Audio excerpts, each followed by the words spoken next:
Hi ಎಲ್ರಿಗೂ ನಮಸ್ಕಾರ. Share marketing Kannada ಚಾನೆಲ್ಗೆ ನಿಮಗೆ ಸ್ವಾಗತ. ಅಕ್ಟೋಬರ್ 16ರ ಮಾರ್ಕೆಟ್ ಅಪ್ಡೇಟ್ನ ಅಬ್ಸರ್ವ್ ಮಾಡೋದಾದ್ರೆ ಮಾರ್ಕೆಟ್ನ ಸ್ಟ್ರಾಂಗ್ ಮೊಮೆಂಟಮ್ ಇವತ್ತು ಕೂಡ ಕಂಟಿನ್ಯೂ ಆಯಿತು. ನಿಫ್ಟಿಯಲ್ಲಿ 261 ಪಾಯಿಂಟ್ಗಳ ಜಂಪ್ ನೋಡೋದಕ್ಕೆ ಸಿಕ್ಕಿದೆ. 1% ನಿಫ್ಟಿ ಇವತ್ತು ಗೇನ್ ಆಯಿತು. ಸೊ ಮಾರ್ಕೆಟ್ನ ಸ್ಟ್ರಾಂಗ್ ಮೊಮೆಂಟಮ್ ಕಂಟಿನ್ಯೂ ಆಗ್ತಿರೋದು ಕಾಣಿಸ್ತಿದೆ. ಸೆನ್ಸೆಕ್ಸ್ನಲ್ಲಿ ಕೂಡ 1% ಜಂಪ್ ಇವತ್ತು ನೋಡೋದಕ್ಕೆ ಸಿಕ್ಕಿದೆ. ಬ್ಯಾಂಕ್ ನಿಫ್ಟಿ ಕೂಡ 1.1% ಗೇನ್ ಆಯಿತು. ಸೊ ನಿಫ್ಟಿ 25,500 ಮೇಜರ್ ರೆಸಿಸ್ಟೆನ್ಸ್ ಏನಿತ್ತು ಆ ಒಂದು ಲೆವೆಲ್ನ ಮೇಲ್ಗಡೆ ಕ್ಲೋಸಿಂಗ್ ಅನ್ನು ಕೊಟ್ಟಿದೆ. ಇವತ್ತು ಸಾಕಷ್ಟು ಗ್ಲೋಬಲ್ ಮಾರ್ಕೆಟ್ಗಳು ಆಲ್ಮೋಸ್ಟ್ ಫ್ಲಾಟ್ ಆಗಿ ಟ್ರೇಡ್ ಆಗಿದೆ. ಬಟ್ ಇಂಡಿಯನ್ ಮಾರ್ಕೆಟ್ನಲ್ಲಿ ಒಂದು ಸ್ಟ್ರಾಂಗ್ ಮೊಮೆಂಟಮ್ ನೋಡೋದಕ್ಕೆ ಸಿಕ್ತು. ಹಾಗೆ ಡಾಲರ್ನ ಮುಂದೆ ರೂಪಾಯಿಯ ವ್ಯಾಲ್ಯೂ ಕೂಡ ಸ್ವಲ್ಪ ಮಟ್ಟಿಗೆ ಅಪ್ರಿಷಿಯೇಟ್ ಆಗಿರೋದು ಕೂಡ ಮಾರ್ಕೆಟ್ಗೆ ಪಾಸಿಟಿವ್ ಆಗಿದೆ. ಹಾಗೆ ದೀಪಾವಳಿ ಹಬ್ಬ ಕೂಡ ಬರ್ತಿರೋದ್ರಿಂದ ಮಾರ್ಕೆಟ್ನಲ್ಲಿ ಒಳ್ಳೆ ಒಂದು ಬೈಯಿಂಗ್ ಕೂಡ ಎಮರ್ಜ್ ಆಗ್ತಿದೆ. ಕೆಲವೊಂದಿಷ್ಟು ಸೆಕ್ಟರ್ನ ಸ್ಟಾಕ್ಗಳು ಸ್ಟ್ರಾಂಗ್ ಆಗಿ ಪರ್ಫಾರ್ಮ್ ಮಾಡಿದೆ. ನಿಫ್ಟಿಯ ಟಾಪ್ ಗೇನರ್ಸ್ ಮತ್ತು ಲೂಸರ್ಸ್ ಅನ್ನು ಅಬ್ಸರ್ವ್ ಮಾಡಿದಾಗ ನೆಸ್ಲೆ, ಟಾಟಾ ಕನ್ಸ್ಯೂಮರ್ ಪ್ರಾಡಕ್ಟ್ ಇವತ್ತು ಟಾಪ್ ಗೇನರ್ ಆಗಿತ್ತು. FMCG ಸೆಕ್ಟರ್ನ ಸ್ಟಾಕ್ಗಳಲ್ಲಿ ಒಂದು ಸ್ಟ್ರಾಂಗ್ ಮೊಮೆಂಟಮ್ ನೋಡೋದಕ್ಕೆ ಸಿಕ್ಕಿದೆ. ಫೆಸ್ಟಿವಲ್ ಸೀಸನ್ ಕೂಡ ಆಗಿರೋದ್ರಿಂದ GST ಕೂಡ ಕಡಿಮೆ ಆಗಿರೋ ನ್ಯೂಸ್ ಇರೋದ್ರಿಂದ ಒಳ್ಳೆ ಒಂದು ಕನ್ಸಂಪ್ಷನ್ನ ಎಕ್ಸ್ಪೆಕ್ಟೇಷನ್ ಇರುತ್ತೆ. ಆ ನ್ಯೂಸ್ನಿಂದ FMCG ಸೆಕ್ಟರ್ನ ಸ್ಟಾಕ್ಗಳು ಇವತ್ತು ಸ್ಟ್ರಾಂಗ್ ಆಗಿ ಪರ್ಫಾರ್ಮ್ ಮಾಡಿದೆ. ಕೋಟಕ್ ಮಹೀಂದ್ರಾ ಬ್ಯಾಂಕ್ ಕೂಡ 2.5% ಅರೌಂಡಲ್ಲಿ ಗೇನ್ ಆಯಿತು. ಟೈಟನ್ನಲ್ಲಿ ಕೂಡ 2.5% ಜಂಪ್ ನೋಡೋದಕ್ಕೆ ಸಿಕ್ಕಿದೆ. ಸೊ ದಂತೆರಸ್ ಕೂಡ ಇದೆ. ಗೋಲ್ಡ್ ಪರ್ಚೇಸಸ್ ಇನ್ಕ್ರೀಸ್ ಆಗ್ಬೋದು, ಅದರ ಒಂದು ಇಂಪ್ಯಾಕ್ಟ್ ಟೈಟನ್ ಸ್ಟಾಕ್ ಪ್ರೈಸ್ನಲ್ಲಿ ನೋಡೋದಕ್ಕೆ ಸಿಕ್ಕಿದೆ. ಹಾಗೆ ಆಕ್ಸಿಸ್ ಬ್ಯಾಂಕ್ 2.5% ಅರೌಂಡಲ್ಲಿ ಗೇನ್ ಆಯಿತು. ಆಕ್ಸಿಸ್ ಬ್ಯಾಂಕ್ ನಿನ್ನೆ ತಮ್ಮ ರಿಸಲ್ಟ್ಸ್ ಅನ್ನು ಡಿಕ್ಲೇರ್ ಮಾಡಿದ್ರು. ಅಷ್ಟು ಸ್ಟ್ರಾಂಗ್ ರಿಸಲ್ಟ್ ಆಕ್ಸಿಸ್ ಬ್ಯಾಂಕ್ನ ಕಡೆಯಿಂದ ನೋಡೋದಕ್ಕೆ ಸಿಕ್ಕಿರಲಿಲ್ಲ. Year on year, quarter on quarter profit ಸಾಕಷ್ಟು ಫಾಲ್ ಆಗಿತ್ತು. ಆದರೂ ಕೂಡ ಸ್ಟಾಕ್ ಸ್ಟ್ರಾಂಗ್ ಆಗಿ ಪರ್ಫಾರ್ಮ್ ಮಾಡಿದೆ. ಸೊ ಸಾಕಷ್ಟು ಬ್ರೋಕರೇಜ್ಗಳು ಈಗಲೂ ಕೂಡ ಆಕ್ಸಿಸ್ ಬ್ಯಾಂಕ್ನಲ್ಲಿ ಒಳ್ಳೆ ಒಂದು ಟಾರ್ಗೆಟ್ಸ್ಗಳನ್ನು ಕೊಟ್ಟಿದ್ದಾರೆ. ಆಲ್ಮೋಸ್ಟ್ ಎಲ್ಲರೂ ಕೂಡ ಬೈ ರೆಕಮೆಂಡೇಶನ್ನೇ ಕೊಡ್ತಾ ಇದ್ದಾರೆ. ಸೊ ಒಂದು ಕ್ವಾರ್ಟರ್ನಲ್ಲಿ ಪ್ರೊವಿಷನ್ಸ್ ಜಾಸ್ತಿ ಆಗಿರೋದ್ರಿಂದ ಪ್ರಾಫಿಟ್ ಸ್ವಲ್ಪ ಮಟ್ಟಿಗೆ ಫಾಲ್ ಆಗಿದೆ. ಟೋಟಲ್ ಇನ್ಕಮ್ ಸ್ಟ್ರಾಂಗ್ ಆಗಿದೆ ಅನ್ನೋದು HSBCಯ ವ್ಯೂ ಆಗಿರುತ್ತೆ. ಇವರು ಬೈ ರೆಕಮೆಂಡೇಶನ್ ಕೊಟ್ಟಿದ್ದು 1460ರ ಟಾರ್ಗೆಟ್ ಪ್ರೈಸನ್ನು ಕೊಟ್ಟಿದ್ದಾರೆ. ನೋಮುರಾ ಮತ್ತು ಜಫ್ರೀಸ್ನ ಕಡೆಯಿಂದ ಕೂಡ 1440ರ ಅರೌಂಡಲ್ಲಿ ಟಾರ್ಗೆಟ್ ನೋಡೋದಕ್ಕೆ ಸಿಗ್ತದೆ. ಗ್ರೋತ್ ಎಸ್ಟಿಮೇಷನ್ಸ್ ಸ್ಟ್ರಾಂಗ್ ಆಗಿರುತ್ತೆ ಅನ್ನೋದು ಎರಡೂ ಬ್ರೋಕರೇಜ್ಗಳ ವ್ಯೂ ಆಗಿರುತ್ತೆ. ಬರ್ನ್ಸ್ಟೈನ್ ಔಟ್ ಪರ್ಫಾರ್ಮ್ ರೇಟಿಂಗ್ ಅನ್ನು ಕೊಟ್ಟಿದ್ದಾರೆ. ಬಟ್ 1250ರ ಟಾರ್ಗೆಟ್ ಪ್ರೈಸ್ ನೋಡೋದಕ್ಕೆ ಸಿಗ್ತದೆ. ಆಕ್ಸಿಸ್ ಬ್ಯಾಂಕ್ ಈಗ 1200 ಅರೌಂಡಲ್ಲಿ ಆಲ್ರೆಡಿ ಟ್ರೇಡ್ ಆಗ್ತದೆ. ಬಟ್ ಇವತ್ತು ನೆಗೆಟಿವ್ ಸೈಡ್ನ ಎಕ್ಸ್ಪೆಕ್ಟೇಷನ್ ಇತ್ತು. But still Axis bank positive ಆಗಿ ಟ್ರೇಡ್ ಆಗಿರೋದು ಇನ್ವೆಸ್ಟರ್ಸ್ಗಳಲ್ಲಿ ಸ್ವಲ್ಪ ಚೇರನ್ನು ತಂದಿರುತ್ತೆ. HDFC life insurance company stock ಪ್ರೈಸ್ನಲ್ಲಿ ಬೆಳಿಗ್ಗೆ 5% ಡೌನ್ ಸೈಡ್ ನೋಡೋದಕ್ಕೆ ಸಿಕ್ಕಿತ್ತು. ಅದಾದಮೇಲೆ ಸ್ಟಾಕ್ ಸ್ಟ್ರಾಂಗ್ ಆಗಿ ರಿಕವರ್ ಆಗಿದೆ. ಬಟ್ ಸ್ಟಿಲ್ 2.5% ಲೋವರ್ ಸೈಡ್ನೊಂದಿಗೆ HDFC ಲೈಫ್ ಇನ್ಶೂರೆನ್ಸ್ ಕ್ಲೋಸಿಂಗ್ ಅನ್ನು ಕೊಟ್ಟಿದೆ. ಸೊ ನಿನ್ನೆ HDFC ಲೈಫ್ ರಿಸಲ್ಟ್ ಅನ್ನು ಡಿಕ್ಲೇರ್ ಮಾಡಿದ್ರು. ಸೆಪ್ಟೆಂಬರ್ ಕ್ವಾರ್ಟರ್ನಲ್ಲಿ 20,651 ಕೋಟಿ ರೆವಿನ್ಯೂಸ್ ಡಿಕ್ಲೇರ್ ಆಗಿತ್ತು. Quarter on quarter, year on year revenues ಸಾಕಷ್ಟು ಫಾಲ್ ಆಗಿದೆ. ಹಾಗೆಯೇ ಕಂಪನಿಯ ಎಕ್ಸ್ಪೆನ್ಸಸ್ ಕೂಡ ಸ್ವಲ್ಪ ಮಟ್ಟಿಗೆ ಕಡಿಮೆ ಆಗಿದೆ. ಓವರ್ ಆಲ್ 448 ಕೋಟಿ ಪ್ರಾಫಿಟ್ಸ್ ಅನ್ನು ಡಿಕ್ಲೇರ್ ಮಾಡಿದ್ರು. ಇಯರ್ ಆನ್ ಇಯರ್ ಪ್ರಾಫಿಟ್ಸ್ ಸ್ವಲ್ಪ ಮಟ್ಟಿಗೆ ಇನ್ಕ್ರೀಸ್ ಆಗಿದ್ರೆ ಕ್ವಾರ್ಟರ್ ಆನ್ ಕ್ವಾರ್ಟರ್ ಆಲ್ಮೋಸ್ಟ್ 100 ಕೋಟಿ ಪ್ರಾಫಿಟ್ ಫಾಲ್ ಆಗಿತ್ತು. ಈ ಒಂದು ನ್ಯೂಸ್ನಿಂದ ಸ್ಟಾಕ್ನಲ್ಲಿ ಸ್ವಲ್ಪ ಪ್ರೆಷರ್ ನೋಡೋದಕ್ಕೆ ಸಿಕ್ಕಿದೆ. ಬಟ್ ಸ್ಟಿಲ್ ಬ್ರೋಕರೇಜ್ಗಳು ಈ ಒಂದು ಸ್ಟಾಕ್ನಲ್ಲಿ ಕೂಡ ಒಳ್ಳೆ ಒಂದು ಟಾರ್ಗೆಟ್ಸ್ಗಳನ್ನು ಕೊಡ್ತಾ ಇದ್ದಾರೆ. GST ಅಡ್ವಾಂಟೇಜ್ ಲೈಫ್ ಇನ್ಶೂರೆನ್ಸ್ ಕಂಪನಿಗಳಿಗೆ ಸಿಗುತ್ತೆ ಅನ್ನೋದು ಬ್ರೋಕರೇಜ್ಗಳ ವ್ಯೂ ಆಗಿರುತ್ತೆ. 850ರಿಂದ 900ರವರೆಗೆ ಟಾರ್ಗೆಟ್ಸ್ HDFC ಲೈಫ್ನಲ್ಲಿ ಬ್ರೋಕರೇಜ್ಗಳ ಕಡೆಯಿಂದ ನೋಡೋದಕ್ಕೆ ಸಿಗ್ತದೆ. ಎಟರ್ನಲ್ ಇವತ್ತು ತಮ್ಮ ಕ್ವಾರ್ಟರ್ 2 ರಿಸಲ್ಟ್ಸ್ ಅನ್ನು ಡಿಕ್ಲೇರ್ ಮಾಡಿದ್ರು. ಮಾರ್ಕೆಟ್ ಅವರ್ಸ್ನಲ್ಲೇ ಈ ಒಂದು ರಿಸಲ್ಟ್ ನೋಡೋದಕ್ಕೆ ಸಿಕ್ತು. Net profits year on year 63% fall ಆಗಿದೆ. 65 ಕೋಟಿ ಪ್ರಾಫಿಟ್ಸ್ ಅನ್ನ ಎಟರ್ನಲ್ ಈ ಒಂದು ಕ್ವಾರ್ಟರ್ನಲ್ಲಿ ಡಿಕ್ಲೇರ್ ಮಾಡಿದ್ದಾರೆ. ಬಟ್ ರೆವಿನ್ಯೂಸ್ ಅನ್ನು ಅಬ್ಸರ್ವ್ ಮಾಡಿದಾಗ ರೆವಿನ್ಯೂಸ್ ಸ್ಟ್ರಾಂಗ್ ಆಗಿ ಜಂಪ್ ಆಗ್ತದೆ. ಸೆಪ್ಟೆಂಬರ್ 2024ರಲ್ಲಿ 4,800 ಕೋಟಿ ಇದ್ದಂಥ ರೆವೆನ್ಯೂ ಜೂನ್ ಕ್ವಾರ್ಟರ್ಗೆ 7,167 ಕೋಟಿಗೆ ಜಂಪ್ ಆಗಿತ್ತು. ಬಟ್ ಈಗ ಸೆಪ್ಟೆಂಬರ್ ಕ್ವಾರ್ಟರ್ನಲ್ಲಿ 13,590 ಕೋಟಿ ರೆವೆನ್ಯೂನ ಡಿಕ್ಲೇರ್ ಮಾಡಿದ್ದಾರೆ. ಒಂದು ಸ್ಟ್ರಾಂಗ್ ರೆವೆನ್ಯೂ ಗ್ರೋತ್ ಎಟರ್ನಲ್ಲಿ ನೋಡೋದಕ್ಕೆ ಸಿಗ್ತದೆ. ಇದು ಪಾಸಿಟಿವ್ ಸೈನ್ ಆಗಿರುತ್ತೆ. ಎಕ್ಸ್ಪೆನ್ಸಸ್ ಕೂಡ ಅದೇ ರೀತಿಯಲ್ಲಿ ಇನ್ಕ್ರೀಸ್ ಆಗಿದೆ. ಬಟ್ ಸ್ಟಿಲ್ 65 ಕೋಟಿ ಪ್ರಾಫಿಟ್ ಡಿಕ್ಲೇರ್ ಮಾಡಿರೋದು ಒಳ್ಳೆ ಒಂದು ಸೈನೇ ಆಗಿರುತ್ತೆ. ಸೊ ಎಟರ್ನಲ್ನ food delivery business strong returns ಅನ್ನು ಜನರೇಟ್ ಮಾಡಿ ಕೊಡ್ತಿದೆ. ಪ್ರಾಬ್ಲಮ್ ಆಗ್ತಿರೋದು ಇವರ ಕ್ವಿಕ್ ಕಾಮರ್ಸ್ ಬಿಸ್ನೆಸ್ ಬ್ಲಿಂಕಿಟ್ನಲ್ಲಿ. ಆ ಒಂದು ಬಿಸ್ನೆಸ್ನಿಂದ 156 ಕೋಟಿ ಲಾಸ್ ಕಂಪನಿಗೆ ಆಗಿದೆ. ಬಟ್ ಒಂದು ಸ್ಟ್ರಾಂಗ್ ರೆವೆನ್ಯೂ ಕಲೆಕ್ಷನ್ ಬ್ಲಿಂಕಿಟ್ ಬಿಸ್ನೆಸ್ನಿಂದ ಆಗ್ತದೆ. 9,891 ಕೋಟಿ ರೆವೆನ್ಯೂ ಈ ಒಂದು ಬಿಸ್ನೆಸ್ನಿಂದನೇ ಬಂದಿದೆ. ಅಂದರೆ ಫುಡ್ ಡೆಲಿವರಿ ಬಿಸ್ನೆಸ್ಗೆ ಕಂಪೇರ್ ಮಾಡಿದಾಗ ಇವರ ಬ್ಲಿಂಕಿಟ್ ಅಥವಾ ಕ್ವಿಕ್ ಕಾಮರ್ಸ್ ಬಿಸ್ನೆಸ್ನ ರೆವೆನ್ಯೂಸೇ ಹೆಚ್ಚಾಗಿ ಕಾಣಿಸ್ತದೆ. ಬಟ್ ಕಂಪನಿ ಡಿಸ್ಕೌಂಟ್ನಲ್ಲಿ ಪ್ರಾಡಕ್ಟ್ಸ್ಗಳನ್ನು ಸೆಲ್ ಮಾಡ್ತಿರೋದ್ರಿಂದ ಅಲ್ಲಿ ಸ್ವಲ್ಪ ಲಾಸ್ ಹೆಚ್ಚಾಗಿ ಕಾಣಿಸ್ತದೆ. ಬಟ್ ಕಸ್ಟಮರ್ ಆಕ್ವಿಸಿಷನ್ ಅನ್ನ ಮಾಡ್ತಿದ್ದಾರೆ.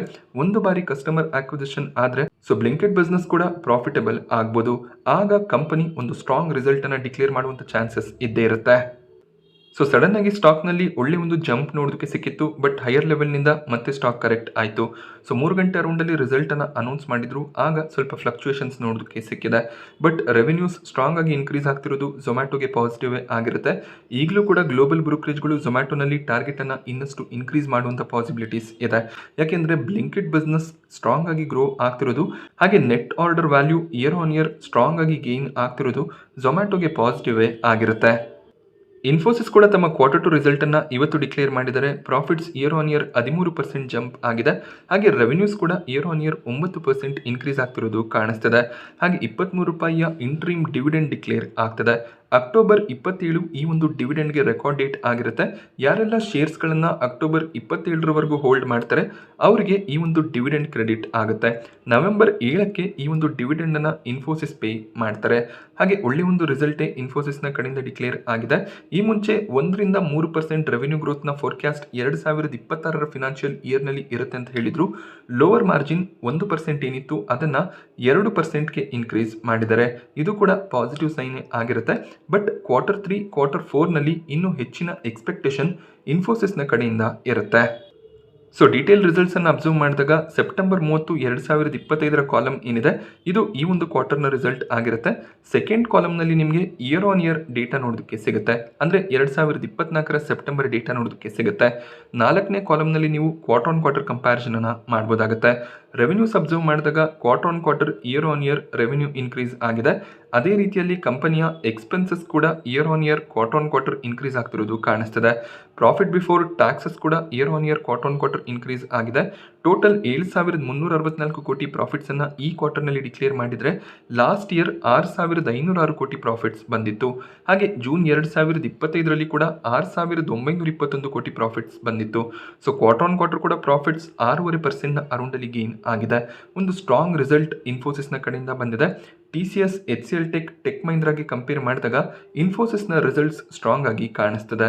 ಹಾಗೆ ಒಳ್ಳೆ ಒಂದು ಎಂಪ್ಲಾಯಿ ಹೈರಿಂಗ್ ನಂಬರ್ಸನ್ನು ಕೂಡ ಇನ್ಫೋಸಿಸ್ ಡಿಕ್ಲೇರ್ ಮಾಡಿದ್ದಾರೆ. ಹಾಗೆ ಈ ಒಂದು ಕ್ವಾರ್ಟರ್ನಲ್ಲಿ $3.1 ಬಿಲಿಯನ್ ಡೀಲ್ ವಿನ್ಸ್ ಅನ್ನು ರೆಕಾರ್ಡ್ ಮಾಡಿದ್ದಾರೆ. AI ಸೆಗ್ಮೆಂಟ್ನಲ್ಲಿ ಕೂಡ ಒಳ್ಳೆ ಒಂದು ಗ್ರೋತ್ ಈ ಕಂಪನಿಯಲ್ಲಿ ಆಗಿದೆ. ಸೊ ಒಂದು ಸ್ಟ್ರಾಂಗ್ ರಿಸಲ್ಟ್ ಇನ್ಫೋಸಿಸ್ನ ಕಡೆಯಿಂದ ಬಂದಿದೆ. ಸೊ ಇನ್ಫೋಸಿಸ್ ಸ್ಟಾಕ್ ಇವತ್ತು ಫ್ಲಾಟ್ ಆಗಿ ಕ್ಲೋಸ್ ಆಯಿತು. ಬಟ್ ಈ ಒಂದು ರಿಸಲ್ಟ್ನಿಂದ ನಾಳೆ ಒಳ್ಳೆ ಒಂದು ಮೊಮೆಂಟಮ್ ಅನ್ನು ಎಕ್ಸ್ಪೆಕ್ಟ್ ಮಾಡ್ಬೋದು. ಬಟ್ ಆಕ್ಸಿಸ್ ಬ್ಯಾಂಕ್ನಲ್ಲಿ ರಿಸಲ್ಟನ್ನು ನೋಡಿ ಕರೆಕ್ಷನ್ ಬರ್ಬೋದು ಅನ್ನೋಂಥ ಒಂದು ಎಕ್ಸ್ಪೆಕ್ಟೇಷನ್ ಇತ್ತು. ಸೊ ಮಾರ್ಕೆಟ್ನಲ್ಲಿ ಯಾವ ರೀತಿ ಒಂದು ಟ್ರೇಡ್ ಕೂಡ ಬರ್ಬೋದು, ಬಟ್ ರಿಸಲ್ಟ್ ಅಂತೂ ಸ್ಟ್ರಾಂಗ್ ಆಗಿ ಕಾಣಿಸ್ತಿದೆ. ಹಾಗೆ ಕಂಪನಿ ಬೈಬ್ಯಾಕನ್ನು ಅನೌನ್ಸ್ ಮಾಡಿದ್ರು, ಅದಕ್ಕೆ ರೆಕಾರ್ಡ್ ಡೇಟ್ ಈ ಒಂದು ಮೀಟಿಂಗ್ನಲ್ಲಿ ಅನೌನ್ಸ್ ಆಗಿಲ್ಲ. ಸೊ Q3ನಲ್ಲೇ ಬೈಬ್ಯಾಕನ್ನು ಕಂಪ್ಲೀಟ್ ಮಾಡ್ತೀವಿ ಅನ್ನುವಂಥ ಒಂದು ಸ್ಟೇಟ್ಮೆಂಟ್ ಬಂದಿದೆ. ಸೊ ಆದಷ್ಟು ಬೇಗ ರೆಕಾರ್ಡ್ ಡೇಟ್ ಕೂಡ ನೋಡೋದಕ್ಕೆ ಸಿಗ್ಬೋದು. ಇನ್ನೊಂದು IT ಕಂಪನಿ ವಿಪ್ರೋ ಕೂಡ ತಮ್ಮ Q2 ರಿಸಲ್ಟನ್ನು ಡಿಕ್ಲೇರ್ ಮಾಡಿದ್ದಾರೆ. ಇವರ ಪ್ರಾಫಿಟ್ಸ್ ಕೇವಲ 1% ಇಯರ್ ಆನ್ ಇಯರ್ ಇನ್ಕ್ರೀಸ್ ಆಗಿದೆ. Quarter on quarter profits fall ಆಗ್ತಿದೆ. ರೆವೆನ್ಯೂಸ್ ಕೂಡ ಅಷ್ಟೇ ಇಯರ್ ಆನ್ ಇಯರ್ ಕೇವಲ 2% ಇನ್ಕ್ರೀಸ್ ಆಗ್ತಿರೋದು ಕಾಣಿಸ್ತಿದೆ. ಸೊ ಅಷ್ಟೇ ಗೈಡ್ಲೈನ್ಸನ್ನು ವಿಪ್ರೋ ಕಂಪನಿ ಕೊಟ್ಟಿದ್ರು, ಅದೇ ಪ್ರಕಾರ ರಿಸಲ್ಟ್ ಕೂಡ ಬರ್ತಿರೋದು ಕಾಣಿಸ್ತಿದೆ. 3,250 ಕೋಟಿ ಅರೌಂಡಲ್ಲಿ ಪ್ರಾಫಿಟ್ಸನ್ನು ಈ ಒಂದು ಕ್ವಾರ್ಟರ್ನಲ್ಲಿ ಡಿಕ್ಲೇರ್ ಮಾಡಿದರೆ. ಲಾಸ್ಟ್ ಕ್ವಾರ್ಟರ್ನಲ್ಲಿ 3,336 ಕೋಟಿಯ ಪ್ರಾಫಿಟ್ಸ್ ಬಂದಿತ್ತು. ಸೊ ಕ್ವಾರ್ಟರ್ ಆನ್ ಕ್ವಾರ್ಟರ್ ಸ್ವಲ್ಪ ಪ್ರಾಫಿಟ್ಸ್ ಫಾಲ್ ಆಗಿದೆ. Year on year almost flat result ಅಂತ ಕನ್ಸಿಡರ್ ಮಾಡ್ಬೋದಾಗುತ್ತೆ. ಇವತ್ತು ವಿಪ್ರೋ 1.5% ಅರೌಂಡಲ್ಲಿ ಗೇನ್ ಆಗಿದೆ. ನೋಡಬೇಕಾಗುತ್ತೆ ಈ ಒಂದು ರಿಸಲ್ಟ್ಗೆ ನಾಳೆ ವಿಪ್ರೋ ಯಾವ ರೀತಿಯಲ್ಲಿ ಟ್ರೇಡ್ ಆಗುತ್ತೆ ಅಂತ. ಸೊ ಬ್ರೋಕರೇಜ್ಗಳ ಎಕ್ಸ್ಪೆಕ್ಟೇಷನ್ ಏನಿತ್ತು ಅದೇ ಪ್ರಕಾರ ರಿಸಲ್ಟ್ಸ್ ಬಂದಿದೆ. ಹಾಗೆ ಬ್ರೋಕರೇಜ್ಗಳು ತಮ್ಮ ಟಾರ್ಗೆಟ್ಸ್ಗಳನ್ನು ಕೂಡ ಕೊಡ್ತಾರೆ. BL ಕಂಪನಿಗೆ 592 ಕೋಟಿಯ ಆರ್ಡರ್ ಸಿಕ್ಕಿದೆ. ಈ ಒಂದು ನ್ಯೂಸ್ನಿಂದ ಸ್ಟಾಕ್ ಸ್ವಲ್ಪ ಮಟ್ಟಿಗೆ ಪಾಸಿಟಿವ್ ಆಗಿ ಟ್ರೇಡ್ ಆಯಿತು. 1% ಜಂಪ್ BL ಸ್ಟಾಕ್ ಪ್ರೈಸ್ನಲ್ಲಿ ನೋಡೋದಕ್ಕೆ ಸಿಕ್ಕಿದೆ. ಹಾಗೆ ಕಂಪನಿಯ ಆರ್ಡರ್ ಬುಕ್ ಸ್ಟ್ರಾಂಗ್ ಆಗಿ ಗ್ರೋ ಆಗ್ತಾ ಇದೆ. ಏಂಜಲ್ ಒನ್ ಕೂಡ ಇವತ್ತು ನ್ಯೂಸ್ನಲ್ಲಿತ್ತು. ಕಂಪನಿ ನಿನ್ನೆ ತಮ್ಮ ರಿಸಲ್ಟ್ಸನ್ನು ಡಿಕ್ಲೇರ್ ಮಾಡಿದ್ರು. ಇವತ್ತು ಸ್ವಲ್ಪ ಫ್ಲಕ್ಚುಯೇಟೆಡ್ ಟ್ರೇಡಿಂಗ್ ನೋಡೋದಕ್ಕೆ ಸಿಕ್ಕಿದೆ. ಸ್ವಲ್ಪ ವೊಲಟೈಲ್ ಆಗಿ ಈ ಒಂದು ಸ್ಟಾಕ್ ಟ್ರೇಡ್ ಆಯಿತು.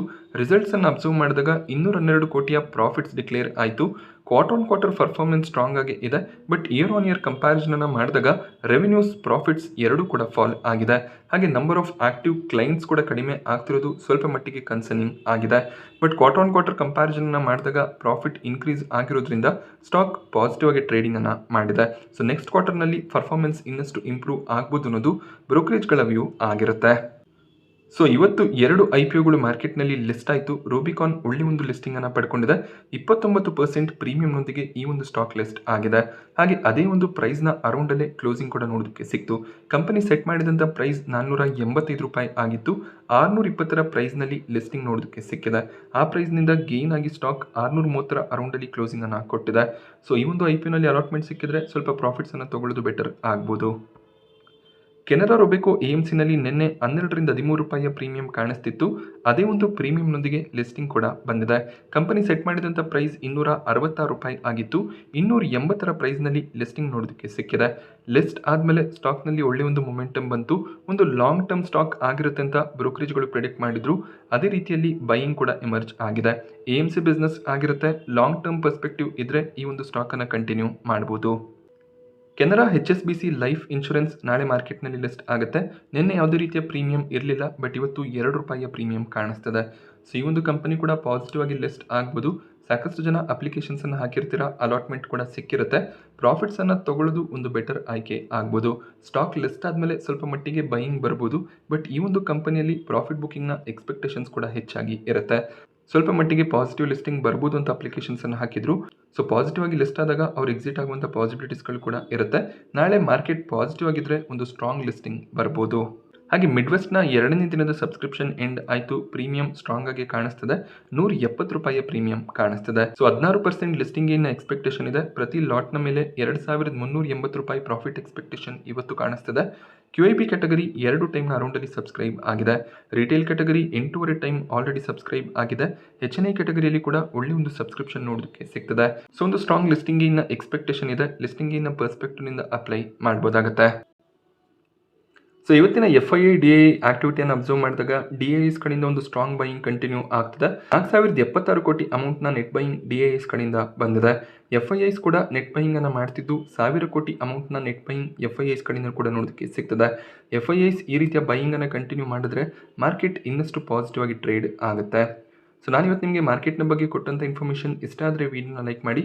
ಹಾಗೆ ಇದೇ ರೀತಿಯ ಮಾರ್ಕೆಟ್ ಅಪ್ಡೇಟ್ಸ್ಗಳಿಗೋಸ್ಕರ ಚಾನಲ್ನ ಸಬ್ಸ್ಕ್ರೈಬ್ ಮಾಡ್ಕೊಳ್ಳಿ. Thank you friends.